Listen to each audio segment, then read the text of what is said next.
There's a specific thing? The most physically painful thing. Alright, I'm DMS, you're watching the Headphone Show. Today I'm joined by a face you might not have seen before. This guy actually owns the Headphone Show and headphones.com. He's my boss, and I decided I want to interview him today. So he didn't know this was happening. It's sort of happening, I guess, against your will a little bit. I wouldn't say it's against my will, not at all. I've just been sitting on this couch minding my business while they were setting up all this lighting and stuff around me, and I was just clacking away on my keyboard. All of a sudden, DMS is beside me, and I'm being interviewed. Yeah, now there's cameras rolling. Yeah. So I guess let's introduce you. Who are you? I'm Andrew. I'm the CEO of Headphones.com. I founded the company with my brother, Taryn, who's clacking away on the keyboard in the background. We started the company about 7 years ago. I was actually going to ask this. My next question is, why and how did you start this company? It's a pretty crazy story, actually. So I always loved headphone and audio gear, and I kept buying this kind of more expensive stuff than I could afford. As many of us do. And my wife, Monica, who's wonderful but ultra conservative financially, kept saying, like, this has got to stop. You gotta stop buying so much gear. And I was like, okay, she's got a really good point. I think she's right. But at the same time, I really loved it. And so I thought, okay, maybe I started a little company on the side selling audio gear. And it seemed like an absolutely insane business idea. Just kind of justify it. Yeah, well, I thought if the company breaks even, then I can have all this gear coming through my house that's inventory in transit, and I could play with it. And as long as it wasn't losing money, then she couldn't really complain. Right. And I just get to bathe in lots audio of toys gear all the time. Yeah. Totally. So that was the genesis. And it turned out that because I loved it so much, I stopped paying attention to everything else I was doing. Started paying attention to this a ton. It just consumes everything. Totally. I guess in the early days, like it seemed like a fool's journey to build this thing because there's no money in it and no promise of money. But I just kept doing it because I loved it. And I think that energy and passion was the fuel that kind of got through those early years and started to get enough momentum, at least, to think, okay, maybe I could actually do this for a job, which would be amazing. One of the things that kind of sets us apart, I feel like, is that we have year-long returns. So why the hell would we do that? That's a really good question. So that's something that when Taryn and I were making the company, we thought, okay, as enthusiasts and people who love buying this stuff, we thought, what would be a utopian ideal for a headphone store? And we listed just a bunch of ridiculous ideas. Most of them were totally obscene and not doable at all. Free infinite headphones. Totally. Yeah. Like, go up in a spaceship and get your headphones delivered to you while you're on the ship. Or like, it was really stupid stuff. But this one, we were like, it'd be really cool to have year-long returns. We glossed over it thinking it's ridiculous and not doable. And then I kept thinking about it, and I was like, maybe there's some way we could make it work. And so I got into an Excel model, and I actually, I'm pretty nerdy about Excel. I just started putting in some numbers and thinking, is there a way that we could possibly make this work? It turned out to look super expensive. But we thought, hey, if we can actually somehow do this and stay in business, that'd be amazing. So we tried it at the beginning. We're still here, so it's worked. It is really expensive, but it's also, I think, created some really cool incentives in the company, because now when we sell something to someone, we have a huge incentive to make sure they get the right thing. Because if they don't, they're going to send it back at some point. Right. So it's been awesome for us to kind of front load the whole company around giving people really great advice and education to try to get them to buy something they're going to really love for a long time. Really early on in the company's life cycle, when we were totally unknown, we went to the Rocky Mountain Audio Fest. Great show. It is a great show, or was a great show for headphones. I miss it so much. Me too. So there's this guy there who I'd seen from CNET articles named Steve Gutenberg. Oh, it's like we love Steve. Lovely, eccentric, older audiophile. He just kind of appears at shows and drifts past you like a tree spirit. You can feel his energy move through you. Yeah, very peaceful, fun person to talk to. Totally. So yeah, we were these nobodies. I was really looking up to him, and I tracked him down at the show, and I was just like, "Hey, Steve, I really love your work." He right away was really kind and started asking about us and what we're doing, and I said, "Hey, we started this company. We're selling audio stuff. We love it." And he's like, "Well, tell me more. Why does the world need another audio company?" I think was one of his questions. And I said, "Well, here's one crazy thing we're doing. We're doing 365-day returns." And he laughed. He said, it's pretty crazy. Yeah. He's like, okay, I'll tell you what, I don't think you'll be around for long, but if you are around in a year, give me a shout and I'll write an article about you in CNET. And so, true to his word, I sent the email. I was stoked that we were around a year later. I sent him an email. He was super kind. He actually called me. We had as you do with him, a few-hour conversation about like movie projectionists and stuff in New York in the 70s. There's a few people in the industry like that. Totally. That reminds me of Jude a little bit. Yeah, totally. Every phone call is a long one, but very good. Absolutely. Yeah, really good. Like good energy. You don't realize how long it is until you're getting off. Yeah. Like, oh my gosh, it's dinner time. I've missed everything today. So yeah, so we had a great conversation, and then he wrote an article in CNET, and it was one of the catalysts that kind of thrusted us into the mainstream and got things kicked off. So we really appreciate that. It was a funny interaction at first with him, but he followed through a year later, and it had a big impact on our success. So obviously you have a lot of toys that come through here. Yes. What do you use the most, headphone-wise? Oh man, so the things that have kind of stayed on my desk for a really long time are the OG Focal Clear. And they have this little issue with discoloration of the pads and the headband. Right, after a really long time. Yeah, because I use them so much, and mine are like they're pretty rough looking, and I still have them on my desk, which is a sign as like it's like a mainstay. Yeah, it's just like even though they look pretty gnarly, I love them so much, and I love the sound of them. They sit on my desk amongst everything else. I have an old Focal Utopia pair on my desk right now, like the original Utopias. Those are also a mainstay, but sometimes they get pulled off my desk, usually by my brother. So that's kind of a minor annoyance. That happens with most of the stuff that I try to hold on to. Right. And I think I have an LCD 5 on my desk as well. Ooh, a nice Odyssey.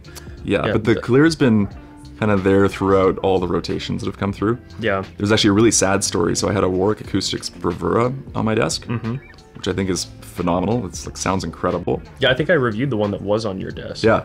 I thought when it was on my desk, I'm gonna have this thing here forever. And then Taryn once again convinced me, hey, we should bring this Bravura to CanJam SoCal. Oh. I was like, okay, I'll give it up for a week and we can take it and everyone can hear it. Fine. So we did that. And then in shipping it back, I think it was UPS, lost the box that was in. This is that one. Yeah, it had a Utopia in the box, a Bravura in the box, but it was my desk Bravura that got, so I haven't had one back. And well, one day. It sucks. I've got scar tissue and now I'm going to hoard everything on there. Nothing is getting shipped again. Give a shout to the Warwick guys. The Warwick guys are amazing. Yeah. Yeah, they're really nice guys. And now every time we cross over in our travels, we end up hanging out with them. They actually took us, we were in New York. I think it was it CanJam New York? No, this was Chicago. We were in Chicago for Axpona. And they took us to a jazz club that they like to go to. That's pretty cool. It was super cool. Yeah, I like those guys. Awesome experience. Yeah, super nice guys. You've interacted obviously with a lot of audio companies. Deal with them. What is your least favorite thing audio companies do? Oof. I mean, I gotta be honest with my answer here, which is we have a bit of a unique business model where we focus on trust with our audience over everything else. Yeah.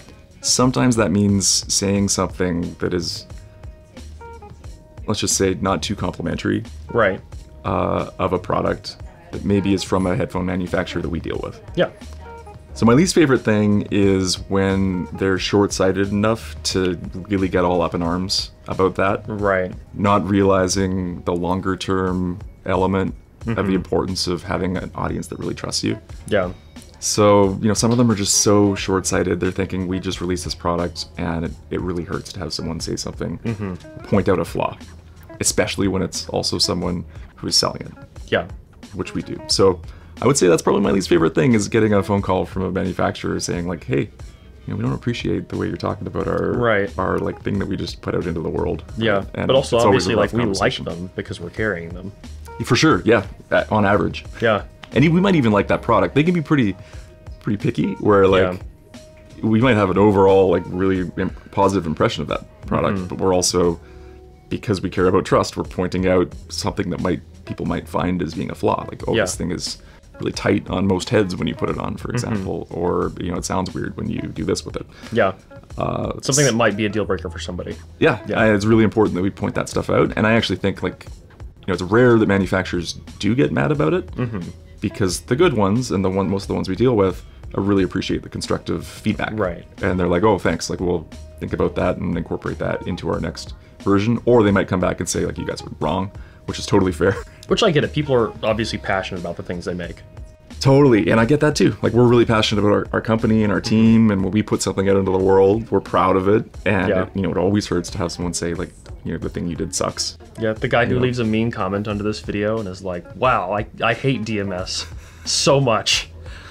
I think those guys have all been able to already say that about you. That's fair. Me, headphone guy that owns a company, there's already you're not gonna, you think a guy that owns a company is living a really sweet life. Yeah. I am in the sense that I get to be surrounded by incredible people, incredible community, and incredible headphones. But it's also it's not glamorous or luxurious at all. A day in the life would be the most boring content ever. So this is your chance to be mean to him in the comments if you really want to. I think so Andrew Park Resolve is here and DMS is here, and I'm sure they'd very much enjoy that, getting their boss roasted. Headphones.com is a headphone dealer. The Headphone Show is a part of Headphones.com, and it's a review publication, which that's no secret. It's kind of a big conflict of interest. So why hire creators and reviewers? And I know I've explained the balance before of how it works, but I'd like to hear from your perspective. Yeah, it's actually, I think the most unique thing about our company is that we realized pretty early on that the world doesn't need another headphone store. Right. You can go get these things in lots of different places. So we thought, okay, we got to approach this from a totally different perspective. We also wanted to do it in a way that made us feel good, because we're spending our entire lives pouring it into this, and so you want to be able to go home after a day of work and feel I feel good about the work we did. So we landed on this idea, not knowing if it would work, where we thought, let's hire really incredible experts who are charismatic and who care a lot about telling the truth and who care about their audiences. And let's just let them say whatever they want, and then we will deal with the consequences of that, even though we're totally a store. And traditionally, stores are pumping out content to try to sell the stuff that's in their store. Right. We think trust is more important than sales, because we think if there's a big audience of people who love and trust us and our content, when they want to buy something, hopefully they'll buy it from us. Right. So we're that's the connection. But we removed the idea that any of the content is going to sell stuff directly. And that's a huge challenge as a company, because you've got this really powerful incentive all the time to say oh crap, we've got 1,000 of these things in the warehouse. We could release a piece of content that says they're awesome, but we'd be burning our long-term trust, which sounds kind of woo-woo or cheesy or whatever, but it's not, because the long-term trust is really the only asset we have or can build as a company. So we just think we want to be doing this hopefully for decades, and we think the thing that's going to make that more likely is that we continue to slowly compound trust for a long time. And that'll attract more incredible people like you and Resolve and Golden to be yeah, I'd love to work with these people because that's what they care about and that's what we care about. So we're aligned. And also, hopefully, people will find out about us through that content and be like, oh, I like what they're doing. I've learned a lot. I really appreciate it. Therefore, I will go buy something from them. And I actually think it's a really beautifully aligned model if you look at it over the long term. If you try to just use long-term incentives to make your decisions, it's rough in the short term, and I think that's why it's so hard to do. And there's not many examples of companies doing it well, because you do constantly come up against these issues where you're I literally can't think of a single example. No, well, it's hard because you constantly come up against that thing where you're one of your vendors whose products you sell says, hey, we don't like what you said. We're not going to let you sell our stuff anymore if you continue talking like that. And so you can see, on your financial reports, how much of their stuff you sell and how much money you will lose if you continue to say the things you're saying. You can't see how much you gain in terms of that ethereal trust by telling them no. And so that's the hard part. It's it's so easy to see the visceral, really clear loss that you'd have by continuing with this strategy. And you just have to trust and hope that by saying no and doing the right thing, it's going to work out. Yeah. Fortunately for us, we've done it for long enough, and we've got enough game film behind us that we know it works. You know, we know that if we keep doing that and keep putting our decisions where our mouth is, that it continues to work out. You know, even though we have lost vendors, and it hurts a lot at the moment. But you also, you know, right afterwards, you feel relieved and you feel good that you made the right decision. Yeah, it's allowed us to work with really incredible people as a result of the decisions we've made, and I think that makes it worthwhile. But yeah, it's tough, and I can see why not many companies do it, because you really need to put your flag in the ground and say, well, right, you know, this is it. We have a few things we say around here that help remind us when we're going through these decisions and talking about this stuff internally. Okay. So one is that we want to create the most trusted content in the world. So that's the first thing. Mm-hmm. Two is that we want to make enough money to continue to do number one. And three is that we don't want to confuse the order between those two. Right. So that's one thing we say. Two, I think we talked about this when we first started chatting about don't kill the goose. Yeah. And the goose for us is trust. Yeah. That's what makes everything in our company work, is the trust of our team and our community.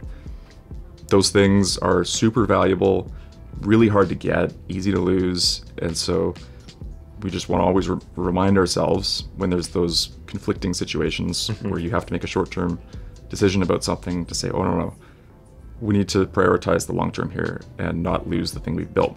And now we've built so much of it that, like, the feeling of loss if we messed it up would be so strong that it makes it easier. At the beginning, it was harder, especially when we were small and we didn't really know if the company was going to work. Right. So, you know, now it's become a lot easier, because now I think it's more obvious that there's more to lose if we mess it up. But you have a very nurtured and happy goose. Ah. Are you the goose in this case? I don't know. Put a goose on the screen and make it go. What is the most physically painful thing you've done to make your company vision happen? Is this the one you said that Andrew Park wrote this one. There's a specific thing. The most physically painful thing that I've done is when we got started, Taryn and I were the only people in the company. It was just the two of us. And we were working on my couch. And we were sitting in Vancouver, really far away from where all the audio world was happening. And so we thought, we need to go to CES this year. The big one. The big one. Yeah. And this is the first show we ever went to. We had no money, and I was about to get married. So we thought, we're just like two dudes, so we need to do something to look credible when we go. Because we had no track record, nothing. And so I said, Taryn, we need to wear my wedding suits to this show. Oh gosh. And we also couldn't afford to fly with a reasonable airline. No offense to the airline that we flew with. We flew with Spirit Air. And they had upcharges for bringing carry-on or checked-in baggage. So we're like, we're going to save money and not even carry anything on. So we wore these suits. We wore dress shoes that we'd gotten for my wedding that were stiff as a board. On your Spirit flight? On the Spirit flight. Oh my gosh. We actually drove from Vancouver, I think, to Bellingham to do the flight, and then flew to Vegas. So we didn't bring anything. We brought toiletries. That was it. And the clothes on our back. Nice. We're like, we're gonna wear these for the 3 days we're here or whatever. Oh gosh. Yeah, and we didn't know how big CES was. We thought, oh, it'll be like a hotel conference center, and we can go to all the different companies and say hi. And we'd set up some meetings in advance with companies whose products we wanted to carry. And then we found out when we got there, they were all in different hotels on the enormous Vegas Strip. Oh yeah. Could not afford to take taxis or Ubers to these meetings, so we were walking miles between all the meetings, and it was hot and grueling. We're in these suits. They're like starting to not smell great.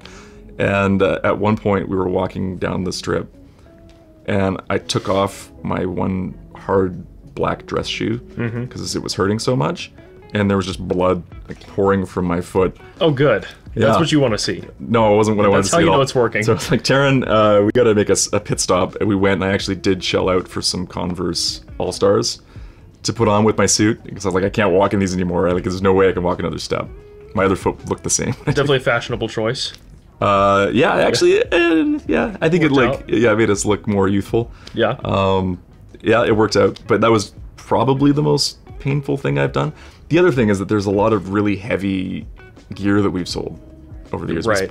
We originally sold big speakers as well, and there was a UPS store about 2.5 blocks from my house. And constantly, every day, Taryn and I would make the pilgrimage from my house with the stuff on our back, because my wife Monica would have the car, and we'd take, sometimes in multiple trips, all of the stuff we were shipping over to UPS, or pick stuff up from UPS and bring it back to my house. Hauling speakers. Yeah, no, it was. I mean, it didn't seem like, looking back, it doesn't seem like hard work because we were so passionate about what we were doing. But now thinking about it, I'm like, I'm really glad. I don't want to carry like a 100-pound speaker to UPS. That's actually a thought experiment we do when we're hiring new employees, though, is we think, and even if it's for a VP or something, we're like, we think in our back of our minds, if this person was asked to like run a pair of speakers to a store like 2 blocks away to FedEx or UPS, would they think they're above that, or would they like kind of do it? And it's kind of that mentality of like, screw it, we're a team, we're gonna work together and get things done. Right. And it's kind of, it was the foundation of how we built the company. We're just like, yeah, we love this, we're just gonna make things work, even if it takes a lot of extra work and there's no job that we're above. And so we think about that with the whole team. I think that's one of the questions we've had in the back of our mind that has created such an incredible group of people. I don't think you knew that we think about that, but if you think about it, like, it makes sense though. Pretty much everyone on the team, if you think about it, you're like, yeah, they would totally go, and but it's not like we asked them to do it, but if we did, they would be like, yeah, sure, like, of course. So, speaking of physically painful things, you've been working with Andrew Park for a pretty long time. I'm kidding. That's not just physically painful. Nice segue. Andrew's great. He's pretty much the first creator you had on the show. How did that actually happen? Yeah, that was like serendipity. It was fortune intervening, fate intervening. It's pretty crazy. So we had a forum that we started, and Andrew joined the forum because, actually, I got to shout out Android, who told him to come join. And Android's a wonderful member of the community. And he told Andrew to join. Andrew joined. And Andrew sent me a DM on the forum. And just said, like, hey, I just joined the forum. Like, it's cool to be here. I think we figured out pretty quickly that we both lived in Vancouver. Okay. And so this is something I'd never done with someone I like met through our community. But I was like, hey, you want to grab a beer? And so we went and grabbed a beer at a spot close to my house and had like an awesome conversation and really hit it off. And then we spent probably a year, it feels like a year, just chatting with each other about headphones and like being friends. And Taryn too, the three of us would go out for drinks and talk about headphones and philosophy and just, it was our like nerdy outlet. Yeah. And it was a lot of fun, and we just really started to appreciate the way each other thought and everything else. And then one day I remember I was talking to Andrew, he was explaining something. I was like, oh, it's so rare that people can be this intelligent and also this likable at the same time. He was talking about something pretty esoteric, and I was thinking, like, I'm not annoyed by, like, he's not being, they're laughing. He's not being pedantic about this, and then I was like, man, he'd be so good on YouTube explaining headphone stuff. He was doing it a little bit. I think at the time he just started, and so we started giving him gear just to review himself. He was so good at it, and I was like, oh, like, we gotta bring him in and make him one of the foundations of the team we're building. So he was our first big hire. We hired him, and I remember I had just had my first kid, so we couldn't work from my apartment anymore. So we just like bought or rented another like crappier apartment close to my house as an office space. And so we'd sit on a couch kind of like this one, Tara and Andrew and I, and just strategize and discuss the type of company that we wanted to build and what our vision was for the future. Yeah. And that was years and years ago, and it's remarkable how many of the crazy ideas we had back then that seemed totally unrealistic have actually happened together. So super proud of what we've done together, and I'm feel really lucky that we ran into each other. Oh yeah. As early as we did. That seems like one of your best investments. 100%. So I know the answer to this, but the people watching don't. You have some other fun hobbies outside of audio. Do you want to go through some of those? Yeah. What's your I'm kind of curious. What's your impression of my hobbies? You know, I'm into watches because we're both into watches. I think that it's one of those things where audio. If you're into audio, you probably have other hobbies that are equally painful for your wallet. 100%. So I have a theory on the types of people that are into this stuff. Okay. I haven't heard it before, but it's this idea that some people, when they buy a thing that's really well crafted or beautiful, they hedonically adapt to it immediately. So it's like it's fun when they buy it, and then like right away they're like, oh yeah, it's just part of my life now. There's even people who, like my wife, who just they don't care at all about it, like whether it's a nice, well-crafted thing or not. So that's a different Does it work? Yes or no? Yeah. But there are also people who every single time they pick up a wonderfully crafted thing, they get this like joy inside, and it doesn't really go away. Yeah. It varies, I guess, but sometimes, you know, you put it away for a week and you pick it up again and you're just like, oh. You're excited that it exists in your life. Yeah, and you're like, I love how beautifully this thing was crafted and considered. I appreciate the people who made it. I love using it. I'm gesturing like it's a fountain pen because I really like fountain pens, but fair. Could be a mechanical watch. It could be a headphone or a speaker. Cars, I can't really afford to get into cars, but I love cars too for the same reason. And I just think, you like watches, and that one can get up there. Totally. Yeah. So though I think the people who are like that, it's like they can justify spending more on a category of stuff because, I'm going to use a financial term, but the net present value of all the joy they're going to get is huge. Because they're like, I'm going to get years, hopefully, or decades of enjoyment out of this thing. So to them, it's like it's a no-brainer. It's totally worth it. Right. Whereas if you buy something and you're like, oh, that felt good to buy it, but then now it's just a part of my life, you don't get nearly as much net present value of joy out of it. I was gonna say, this is the only time I've ever heard the phrase net present value of joy. But I like it. It makes sense. Yeah, I think that's just the way I think about it. Because it's like, you know, it's how you think of investments, is the net present value of the future cash flows of the investment. But I'd imagine a lot of the people watching, probably commenters, are those kind of people who totally. I mean, you know, tell us, but you're probably the kind of person who you get something nice and you just continuously enjoy it. You take it out of the box every day and you're like, oh, this is awesome. Yeah, so I'm like that, and so that describes where a lot of my passions and hobbies come from. They're just like a real enjoyment of things that are well considered, well crafted, and well made. And so yeah, I'm into all the predictable things, but I'm also susceptible to get into things that I'm not even into yet. And I like, there's a customer of ours who sent me links to his like fine Japanese razor community, and I was looking at this, and obviously at first blush I was like, this is ridiculous, and then I started looking at these beautiful razors, and I was like, oh no, I gotta stop looking at this, because this is a ridiculous hobby I cannot get into. But it's gonna turn into another headphone.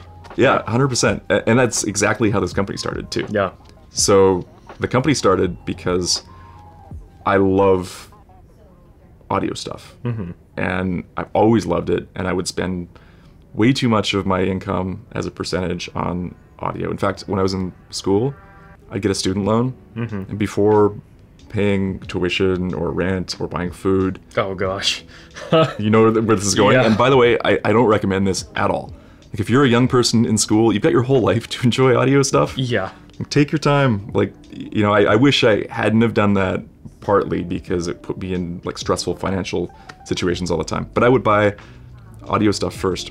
And so I mean, all those decisions led you to where you are today. Totally, yeah. So I kept buying this stuff. And finally I got into a relationship with Monica, who's now my wife. And she was like, this has got to stop. Yeah. She's an accountant. She's an accountant. She's like, okay, there you go. Yeah. Dude, this is got to stop. This is totally irrational. Of course, she doesn't like she's not one of those people like me who was like with net present value of joy. She's like, this is really stupid. What's the difference between that one and that one? And why do you need both? You know? Shiny. Yeah. So I was like, oh, she's right. But I love this stuff so much that I want to be around it. And so I decided to start a little company on the side, selling it. And this is around 7 years ago. Totally thinking this was an abysmal business idea. It was a stupid idea to make money because there's a lot of great companies out there doing this.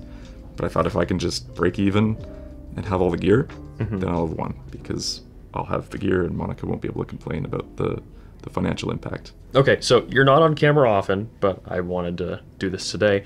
But since you are here, this is kind of your chance to say something to the community that, you know, you've kind of by proxy built. Well, that's been pretty generous. I think this community was here before I came. There's people like Jude from Headphone that really started to make this world for people to participate in, which I think is amazing. Yeah, I'm totally in the background. It's funny that we have a heavy, like, content-driven, public-facing company, and I've totally been in the background. And I'm pretty content to be in the background and, like, watch people that are world-class at explaining complex headphone ideas to people do their jobs. Like, I really appreciate what you guys do. I think to the headphone community out there, we started that part of our business really early because it's the most fun.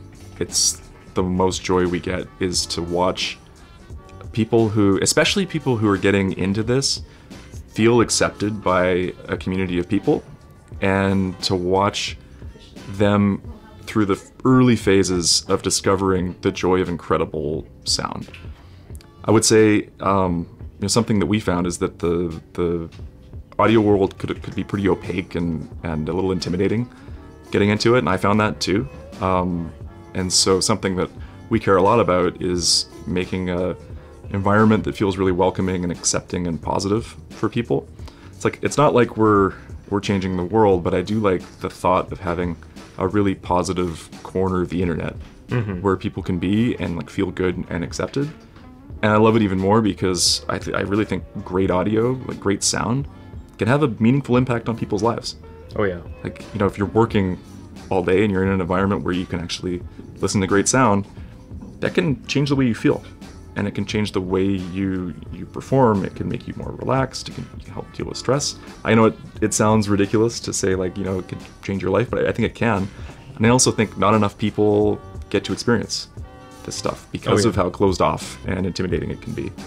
So yeah, to this community, I would just say keep being open and accepting, and also be really kind to the people who are just getting into this stuff, because, you know, you were at one point getting into this too, and think of all the joy and friendships that we made along the way. And, like, I just think more people deserve to be able to experience that and to be able to experience incredible sound.